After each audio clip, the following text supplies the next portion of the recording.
Good morning everyone. Yes, now again I am here for to you. और मेरे सभी बच्चे कैसे हैं? अच्छे होंगे ये हम उम्मीद करते हैं। और अभी अभी आप लोगों ने अपना त्यौहार जो है, जो आप लोग का फेवरेट वाला त्यौहार होता है, वो फिनिश किया है ना? तो आज हम लोग अपनी हिंदी की जो ऑनलाइन क्लास है बेटा, उसमें क्या करने वाले हैं? एक नए पाठ को आरंभ करने वाले हैं। और जानते हैं हमारा ये नया वाला चैप्टर कौन सा है? ये है मदर का स्कूल। स्कूल तो जैसे कि आप लोग का होता है, लेकिन ये मदर का स्कूल, ऐसा पाठ का नाम क्यों दिया गया है? कोई बता सकते हैं? मदर का स्कूल, मदर यानी आप लोग सोचते होंगे कि मम्मी और स्कूल यानी कि विद्यालय, तो माता का विद्यालय नहीं। यहाँ मदर एक विशेष व्यक्तित्व का नाम है बेटा।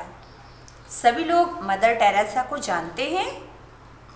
हाँ, मैं जानती हूँ। अधिकतर बच्चे जो हैं उन्होंने इस नाम को सुना होगा और इनके बारे में पढ़ा भी होगा और अच्छे से थोड़ी सी जानकारी रखते होंगे, क्योंकि अभी अभी आप 4th क्लास में हैं।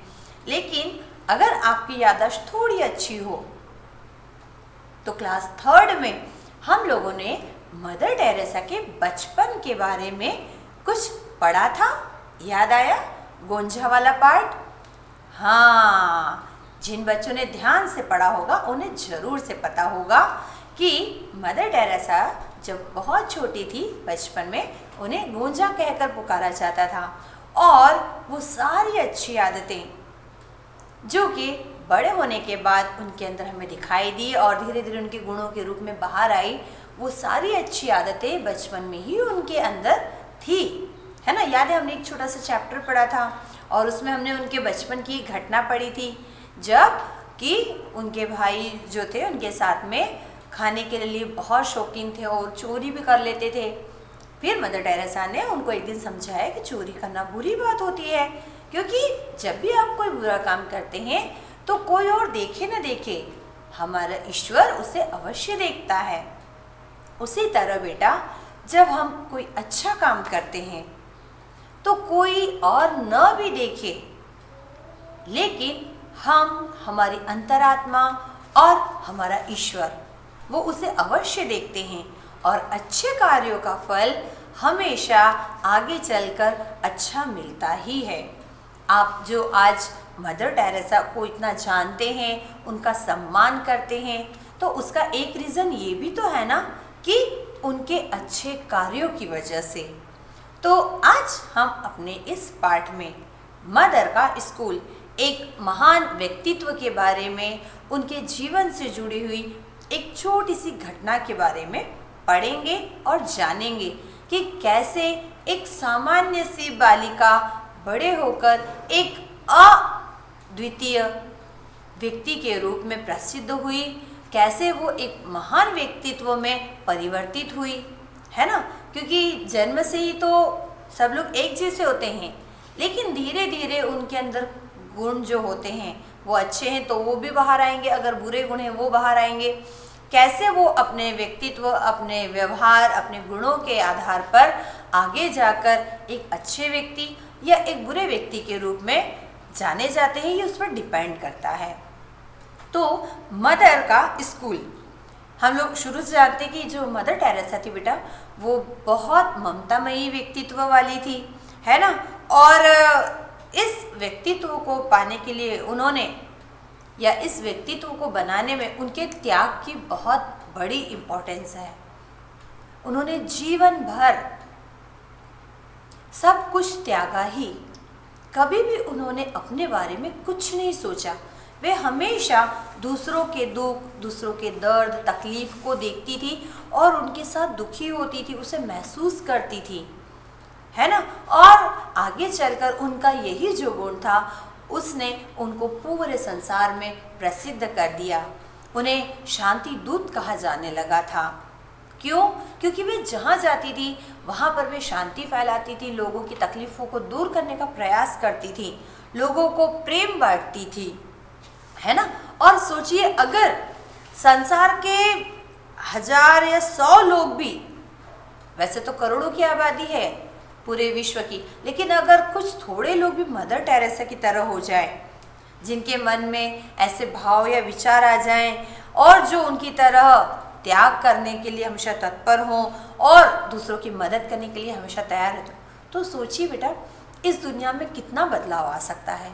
ये विश्व, ये धरती या इस धरती के लोग जो आज दुखी हैं, उनके दुख कितनी आसानी से दूर हो सकते हैं।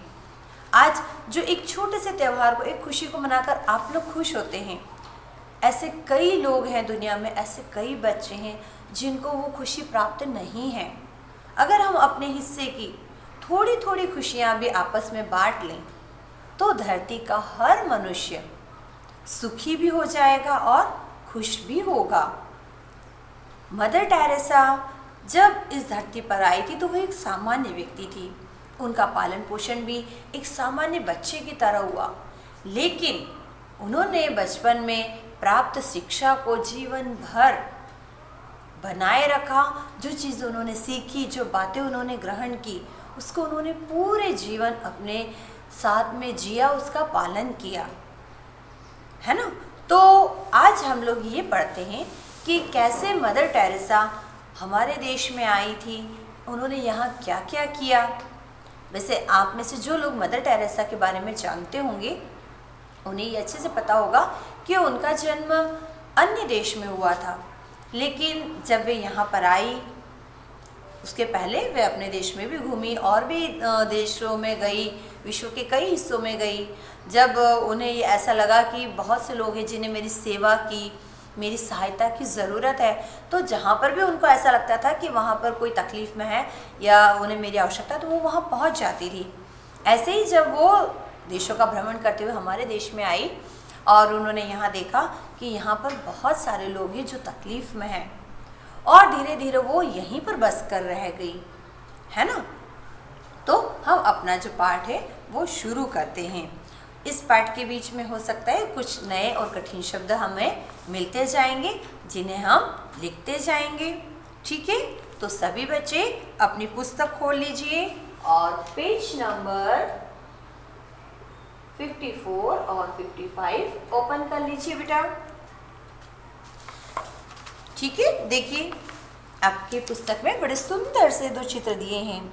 एक यहाँ पर जब मदर टेरेसा किन्हीं से बात कर रही और एक जब मदर टेरेसा बच्चों को पढ़ा रही हैं, है ना। यह सन 1948 के दिसंबर माह की बात है। दिसंबर माह अभी आने वाला है ना, लेकिन सालों पहले 1948 जब हमारे देश को आज़ाद हुए एक ही साल हुआ था। पटना के होली फैमिली अस्पताल से नर्स के रूप में प्रशिक्षण प्राप्त करके मदर टेरेसा कोलकाता लौटी थी। कोलकाता, हाँ वही जिसे आप कलकत्ता भी कहते हैं। वे सीधे लॉरेटो कॉन्वेंट पहुंचकर फादर हेनरी से मिली। किन से मिली? देखो ये फादर हेनरी हैं, है ना। तो जब वे यहाँ नई नई आई थी तो उन्होंने एक पटना का हॉस्पिटल है, होली फैमिली हॉस्पिटल, वहाँ उन्होंने नर्स का ट्रेनिंग लिया हुआ था, प्रशिक्षण, है ना। मतलब नर्स क्या काम करती है, कैसे करती है, ये उन्होंने वहाँ सीखा था। और वे वहाँ से अभी अभी कोलकाता लौटी थी और वहाँ से वो सीधे कहाँ गई थी? Loreto convent school. उन्होंने फादर से कहा कि वे मोती झील की बस्ती में अपना काम शुरू करना चाहती हैं। मोती झील की बस्ती, कोलकाता शहर में मोती झील जो है वहाँ के आसपास का जो क्षेत्र है वहाँ पर बस्ती बनी हुई। बस्ती मतलब लोगों के रहने का स्थान। वे लोग जो छोटा मोटा काम करते हैं, जो थोड़े से निम्न श्रेणी के होते हैं स्तर के हिसाब से, रहन सहन के हिसाब से, जिनका स्तर थोड़ा कम होता है, या जो बहुत ज़्यादा तकलीफ़ वाले लोग होते हैं, उन लोगों का जो रहने का स्थान होता है उसे हम लोग बस्ती भी कहते हैं, है ना। तो उन्होंने फादर के सामने ये इच्छा रखी कि मैं मोती झील की जो बस्ती है पास में, वहाँ पर मैं कुछ सोशल वर्क करना चाहती हूँ।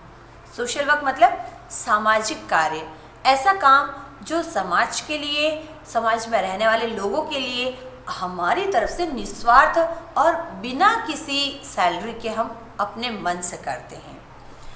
यह कोलकाता में बेहद गरीब लोगों की बस्ती थी, है ना। उन्होंने वो बस्ती क्यों चुनी? क्योंकि वो बहुत गरीब लोगों की बस्ती थी और मदर को वहाँ जाने का रास्ता मालूम नहीं था। मदर ने रास्ता पूछा तो फादर हेनरी मुस्कुराते हुए बोले, लोरेटो कॉन्वेंट की दीवार के पीछे ही तो मोती झील है ना। उन्होंने कहा मैं वहाँ जाना चाहती हूँ, मुझे वहाँ का रास्ता आप बता दीजिए, बाकी का काम मैं स्वयं कर लूँगी। तो जो फादर थे वो मुस्कुराए, और उनको ये मुस्कुराहट क्यों आई? क्योंकि मदर टेरेसा जिस बस्ती में जाने का रास्ता पूछ रही थी वो बिल्कुल उस स्कूल की जो बाउंड्री वॉल बनी थी उसके पीछे की तरफ थी। इतना कहकर उन्होंने स्कूल में काम करने वाली एक महिला को बुलाया और मदर टेरेसा के साथ भेज दिया, है ना। वहाँ जो एक कर्मचारी थी उन्होंने उसको आवाज़ दी और कहा कि आप इनको पीछे जो बस्ती है वहाँ तक पहुँचा दीजिए। मोती झील में काम करने के लिए मदर टेरेसा को रहने का ठिकाना ढूंढना था। बहुत आसान सी बात है बेटा, हम जहाँ वर्क करते हैं, है ना, जो भी हमारा वर्क प्लेस होता है, तो हमें अगर किसी पर जगह पर वर्क करना है तो हमें वहाँ पर कंटिन्यू रहना पड़ेगा। अब अगर हमें वहाँ लगातार रहना है तो हमें अपने रहने के लिए भी तो वहाँ कोई जगह ढूंढनी ही पड़ेगी, है ना। जैसे मान लीजिए मैं स्कूल में काम करती हूँ, तो अगर मैं स्कूल में वर्क कर रही हूँ तो नॉर्मल सी बात है, मैं पूरा दिन मुझे स्कूल में पढ़ाना है, तो मुझे 2 मिनट फुर्सत से या अपने काम के लिए बैठने के लिए कोई एक जगह तो ढूंढनी ही पड़ेगी ना, जिससे हम कभी स्टाफ रूम कहते हैं ना, स्टाफ रूम में जाकर हम बैठते हैं और अपना वर्क करते हैं। उसी तरह से मदर टेरेसा को भी जब बस्ती में काम था तो उनका सबसे पहला काम ये था कि वो उस बस्ती में अपने रहने के लिए एक जगह या ठिकाना ढूंढ सके। गरीबों की बहनें नामक संस्था ने उन्हें आश्रय दिया और उन्हें अपने रहने की जगह कहाँ मिली? एक संस्था में, और उस संस्था का नाम था गरीबों की बहनें, है ना। मतलब वह संस्था ऐसी ही औरतों के लिए बनी थी जिनका कोई नहीं होता, जो बहुत गरीब होती, जिनके पास रहने की जगह भी नहीं होती।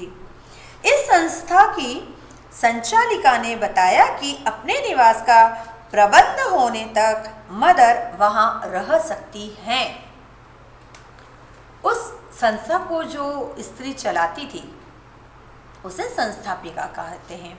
उन्होंने कहा कि जब तक आपके रहने की कोई और व्यवस्था नहीं हो जाती, कोई और जगह नहीं मिल जाती, तब तक आप हमारी इस संस्था में रह सकती हैं, है ना। क्योंकि आप गरीब भी नहीं हैं और आपको ऐसी कोई परेशानी भी नहीं है, बट आप यहाँ के लोगों के लिए काम करना चाहते हो और आप यहाँ नहीं हैं, तो जब तक आपकी खुद की कोई व्यवस्था नहीं हो जाती आप यहाँ पर रह सकती हैं, है ना। दूसरे दिन 21 दिसंबर 1948 को मोती झील की बस्ती में घूम घूम कर मदर टेरेसा ने लोगों से उनका परिचय प्राप्त किया। मुझे अगर किसी जगह पर काम करना है बेटा, तो मुझे पहले वहाँ के लोगों के बारे में जानकारी इकट्ठा करना होगी। मदर टेरेसा ने भी वही किया। उन्होंने बस्ती वालों से कहा कि वे यहाँ एक स्कूल खोलना चाहती है। उन्होंने उन लोगों को थोड़ा सा इकट्ठा करके अपना जो उद्देश्य था वो बताया।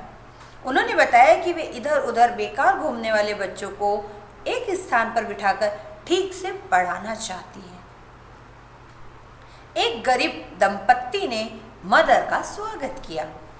उन्होंने उन लोगों को इकट्ठा किया जिनके लिए रोज का जीवन ही बड़ा कठिन होता है। उनको ऐसी अच्छी बातें थोड़ी धीरे से समझ में आती है, लेकिन मदर टेरेसा रोज उनके पास जाती और उनको वो चीज़ समझाती। उन्होंने कहा कि मैं यहाँ जो आपके बच्चे इधर उधर, आप लोग तो काम पे चले जाते हो बर्तन झाड़ू करने या जहाँ भी जिस काम पे आप जाते हो, फिर आपके पीछे आपके बच्चे स्कूल नहीं जा पाते क्योंकि आपके पास पैसा नहीं उन्हें स्कूल भेजने का। तो मैं चाहती हूँ कि मैं उन लोगों को एक जगह बिठाऊँ और यहीं पर एक व्यवस्थित पढ़ाई करवाऊँ। तो किसी ने हामी नहीं भरी। फिर एक गरीब फैमिली थी, उन्होंने उनके लिए यस किया। उन्होंने अपने बच्चों को भेजने का आश्वासन दिया। आश्वासन यानी भरोसा कि कोई और भेजे न भेजे, हम चाहते हैं कि हम जिस तरह की ज़िंदगी जी रहे, हम जिस तरह से गरीब हैं, हम जिस तरह से नहीं कमा पाते हैं अनपढ़ होने की वजह से, हम नहीं चाहते कि हमारे बच्चे भी वैसी ज़िंदगी जिए, तो हम अपने बच्चों को आपके पास भेजेंगे, है ना। दूसरे दिन मैले कुचेले 5 बच्चे आकर मदर के पास खड़े हो गए। ठीक है, कुछ लोग समझदार भी होते हैं, भले ही गरीब होते हैं, परेशान होते हैं, लेकिन समझदारी, क्योंकि वो लोग ये समझ जाते हैं कि हम अगर ऐसी निम्न श्रेणी की ज़िंदगी अगर जी रहे हैं तो इसका एक रीज़न ये भी है कि हम शिक्षित नहीं हैं। तो वो लोग नहीं चाहते थे कि उनके बच्चे भी आगे जाकर ऐसी ही लाइफ स्टाइल को अपनाएं। तो कुछ लोगों ने अपने बच्चों को भेजा। नेक्स्ट डे जब वो स्कूल स्टार्ट करने का दिन आया तो मदर टेरेसा ने देखा कि 5 बच्चे आए हुए थे कि हमें पढ़ना है, बट वो कैसे थे, मैले कुचले गंदे से कपड़े पहने हुए थे। मदर ने सबसे पहले क्या किया, सर्वप्रथम उनके हाथ मुंह धुलाए और उनको नमस्ते करना सिखाया। अब समस्या थी स्थान की। बच्चे तो आ गए, बच्चों को भेजने वालों ने भेज भी दिया, पर अब स्कूल कहाँ लगाई जाए, है ना। चारों ओर तो झोपड़ियाँ थी, हाँ, लेकिन झोपड़ियों के बीच में कुछ खुला स्थान था। वहीं पर एक बड़ा सा नीम का पेड़ था। मदर को यह स्थान उपयुक्त लगा, क्योंकि कम से कम एक पेड़ की छांव तो उपलब्ध थी।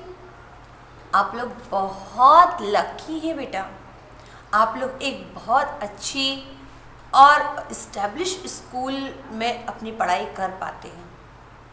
बहुत से बच्चे हैं जिनको शिक्षा के लिए बहुत संघर्ष करना पड़ता है ना। आप लोग बाकायदा बढ़िया बस में बैठ कर आते हैं, अच्छा सा टिफ़िन लेकर आते हैं, अच्छा अपना कॉपी, बैग, पेंसिल व्यवस्थित रूप से आपको प्राप्त है। आप एक ऐसी स्कूल में हैं जहां आपके रूम्स बहुत डेकोरेटिव होते हैं, सब कुछ परफेक्ट होता है, सर्व सुविधा युक्त है। हमें सिर्फ आना है और अपनी पढ़ाई पर ध्यान देना है। लेकिन वे बच्चे जिनके खाने के भी लाले पड़े होते हैं, जिनके घर में कभी 2-2 दिन तक चूल्हा नहीं जलता है, वो बेचारे कहाँ पढ़ने जाते होंगे, वे कैसे पढ़ते होंगे। और मदर टेरेसा ने यही उद्देश्य लेकर उस बस्ती में प्रवेश किया था कि भले इनके पास फैसिलिटी ना हो, लेकिन पढ़ने का हक तो इन्हें भी है। आप 4 दीवारी के अंदर बैठ के पढ़ें या 4 दीवारी के बाहर, उससे ये फर्क नहीं पड़ता कि उस पुस्तक का ज्ञान आपके दिमाग में आएगा या नहीं। क्यों? क्योंकि आपको तो सिर्फ पुस्तक को पढ़ना है और उसके ज्ञान को अपने अंदर धारण कर लेना है, उन बातों को अपने जीवन में ले लेना है। आप नदी किनारे बैठकर भी अगर पुस्तक पढ़ेंगे, आप यदि मंदिर में बैठकर पुस्तक पढ़ेंगे, आप यदि विद्यालय में बैठकर पुस्तक पढ़ेंगे, उससे कोई फर्क नहीं पड़ता। फर्क पड़ता है अगर आपने उसमें पढ़ी हुई बातों को अपने अंदर नहीं लेकर आए हैं, है ना।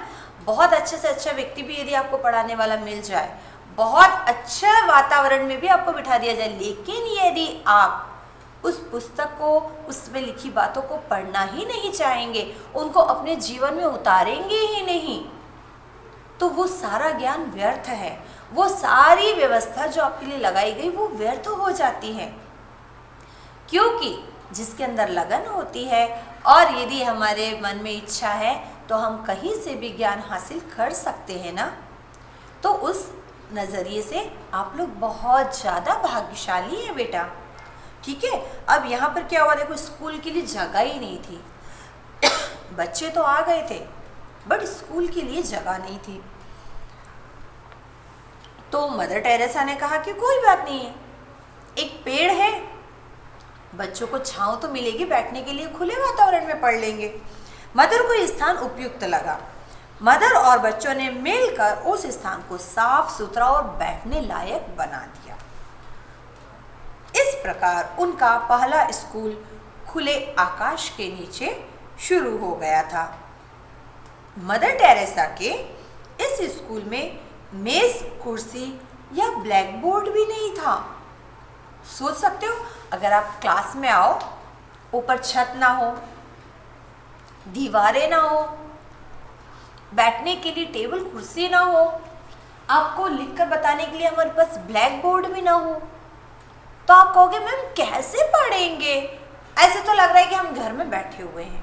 नहीं, अब क्या हुआ देखिए, स्लेट, पेंसिल और पुस्तकें भी नहीं थी उन बच्चों के पास। तो लोरेटो कॉन्वेंट की भांति यूनिफॉर्म में सजे बच्चे भी नहीं थे, है ना। जैसे कि एक स्कूल में सारे बच्चे बिल्कुल डिसिप्लिन में वेल यूनिफॉर्म में होते हैं, वेल ड्रेस्ड होते हैं, ऐसा कुछ भी नहीं था। ना स्कूल था, ना स्कूल की चीज़ें थी, ना बच्चे स्कूल के बच्चों की तरह व्यवस्थित थे। बस 5 गरीब बच्चों की आशा भरी 10 आंखें उन्हें निहार रही थी। मदर ने तुरंत पहला पाठ आरंभ करने का एक अद्भुत उपाय ढूंढ निकाला। लेकिन बच्चों को ज्ञान तो देना है, अब आप कैसे देते हैं ये आप पर निर्भर करता है।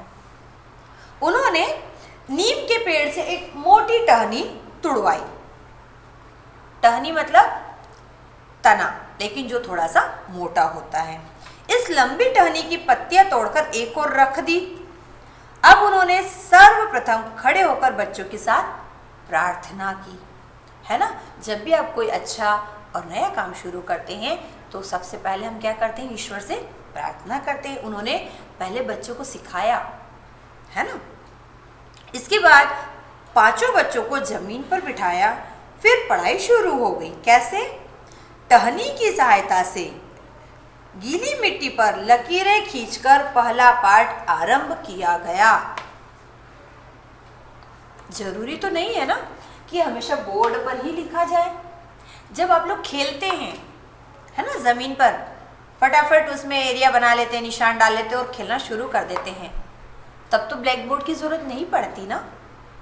अगर बिना बोर्ड के खेल हो सकता है तो पढ़ाई भी तो हो सकती है। पढ़ाई का मतलब सिंपल होता है ज्ञान, और ज्ञान हमारे चारों ओर फैला हुआ है। उसे हमेशा लिख कर ग्रहण किया जाए ये जरूरी नहीं होता है। आप सिर्फ उसको अपने मन में, अपने मस्तिष्क में आत्मसात कर ले, वो जरूरी होता है ना। तो उन्होंने क्या करा, वो नीम की टहनी तुड़वाई और जमीन को ही उन्होंने अपना ब्लैक बोर्ड बना लिया, उस टहनी को उन्होंने अपना चौक बना लिया। नीम की पत्तियों से देखिए गिनती गिनने का पाठ पढ़ाया जाने लगा। गिनती सिखाना है ना, तो उसके लिए जरूरी थोड़ी कि मैं यहाँ पर 1 2 3 लिखूं। 1 को दिखाने के लिए 1 थिंग, 2 को दिखाने के लिए 2 थिंग्स यूज की जा सकती हैं, क्योंकि हमें काउंटिंग सीखना है, हमें काउंटिंग को लिखना नहीं सीखना है ना। तो उन्होंने क्या करा, वो जो नीम की पत्तियां तोड़ी थी उससे उन्होंने उनको गिनती सिखाना शुरू किया, और इस प्रकार खुले आकाश के नीचे ज्ञान की रोशनी फैलने लगी। अब क्या हुआ, मोती झील की झोपड़ियों के बीच पहली बार शिक्षा के स्वरों की गूंज उठ रही थी, है ना। गूंज, गूंज मतलब आवाज। गरीब बच्चों के गरीब अभिभावक, अभिभावक यानी कि पेरेंट्स, प्रसन्न थे। वो बच्चे जो बहुत गरीब थे और उनके जो पेरेंट्स जो ऑलरेडी गरीब थे, वो गरीब होने के बावजूद आज प्रसन्न थे। क्यों? क्योंकि आज उनके बच्चे भी दूसरे बच्चों के जैसे नहीं, मगर उनके जैसी ही शिक्षा हासिल कर रहे थे। दूसरे ही दिन, अगले दिन क्या हुआ, किसी कृपालु व्यक्ति ने क्या लिखा है मालूम? कृपालु, ये देखिए कठिन शब्द,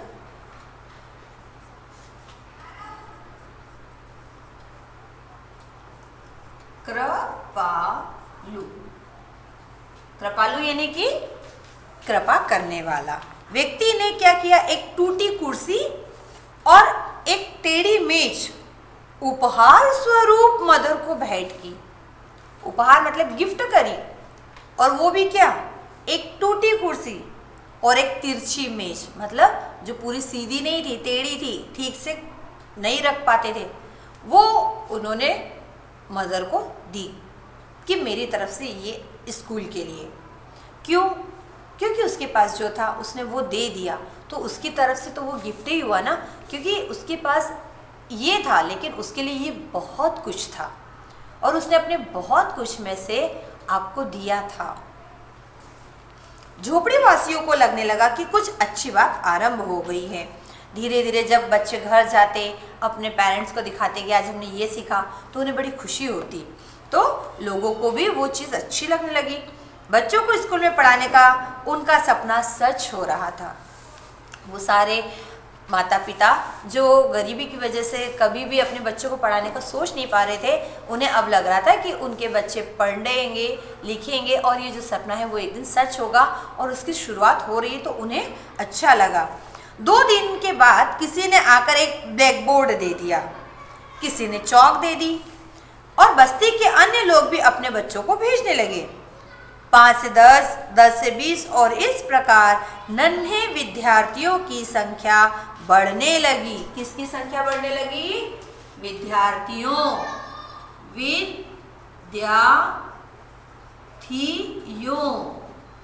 यानी स्टूडेंट्स, है ना। 1-2 महिलाएं भी पढ़ाने में सहायता करने के लिए आने लगी। बच्चों के साथ साथ अब वहां रहने वाली बस्ती की जो 1-2 स्त्रियां थी, वो भी उनके साथ आने लगी कि आप इतने सारे बच्चों को कैसे हैंडल करेंगी, तो वो लोग भी उनकी मदद के लिए आने लगी। लेकिन एक परेशानी अभी भी थी, अधिकतर बच्चे साफ सुथरे नहीं होते थे, यानी अभी भी वे लोग रहने का सही ढंग नहीं जान पाए थे। इसलिए बस्ती के तालाब में उन्हें नहलाने धुलवाने का कार्यक्रम भी होने लगा। प्रत्येक रविवार को स्कूल बंद रहता था। उस दिन मदर सब बच्चों को अपने हाथ से नहलाती थी। आप सोच सकते हैं कोई किसी के लिए इतना करता है क्या?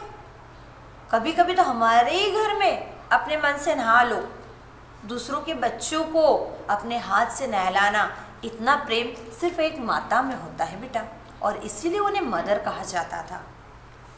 जो बच्चे स्कूल में अच्छा व्यवहार करते थे, उनके लिए पता है मदर ने क्या किया था? उन्हें साबुन की टिकिया इनाम में दी जाती थी, क्योंकि गरीब बच्चे वैसे तो गंदे से रहते थे, उनके पास पानी की भी कमी होती थी और साबुन तो होता ही नहीं था। जब धीरे धीरे उनको मदर ने साबुन से नहलाना शुरू किया तो उन्हें अच्छा लगने लगा, उसकी खुशबू अच्छी लगती थी, डिज़ाइन अच्छा लगता था, नहाने के बाद फ्रेश फील होता था।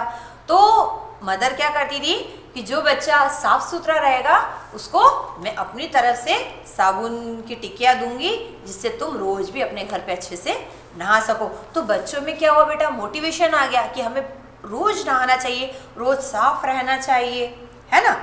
इन बच्चों के साथ मदर को एक और समस्या का सामना करना पड़ता था। क्या? वह थी बच्चों की बोलचाल में गंदी गालियां बोलने की आदत। यह आदत बहुत पाई जाती है बेटा निम्न श्रेणी के लोगों के बच्चों में। क्यों?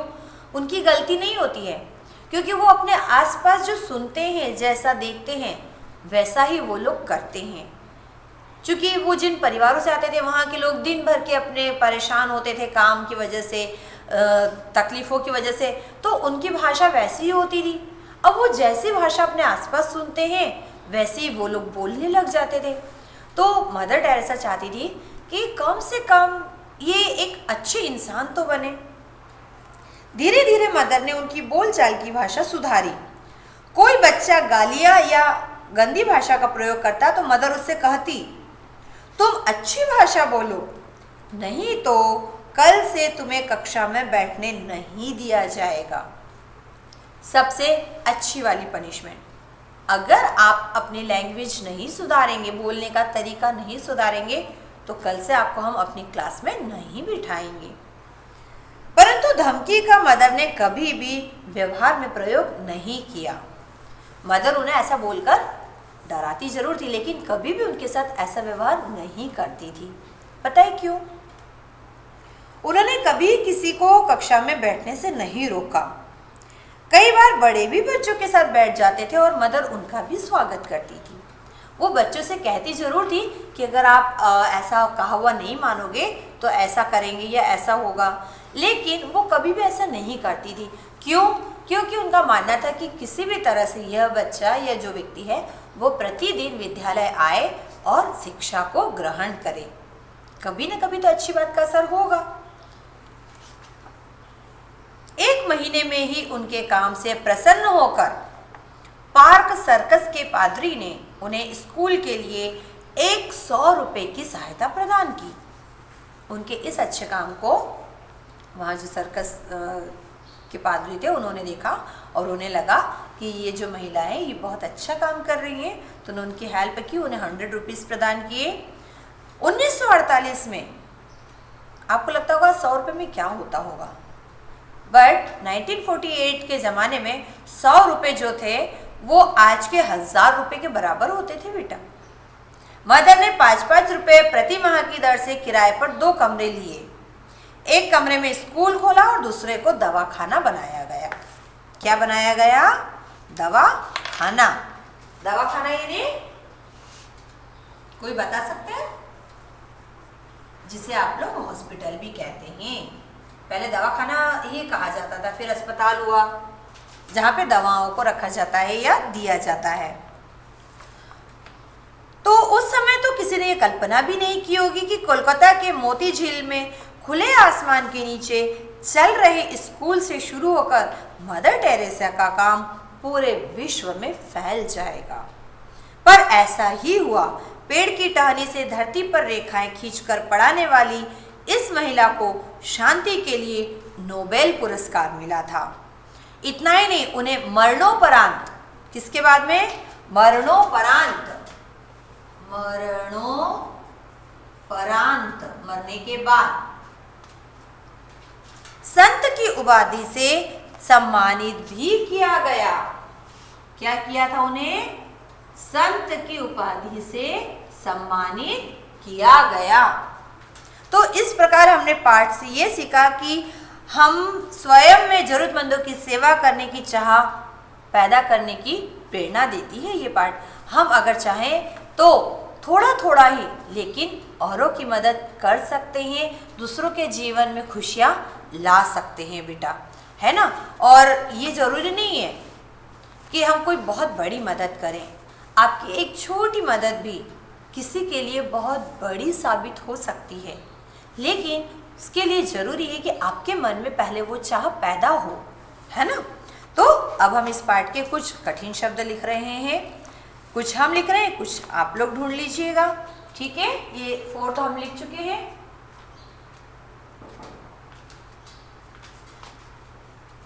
एक है जैसे आपका प्रशिक्षण,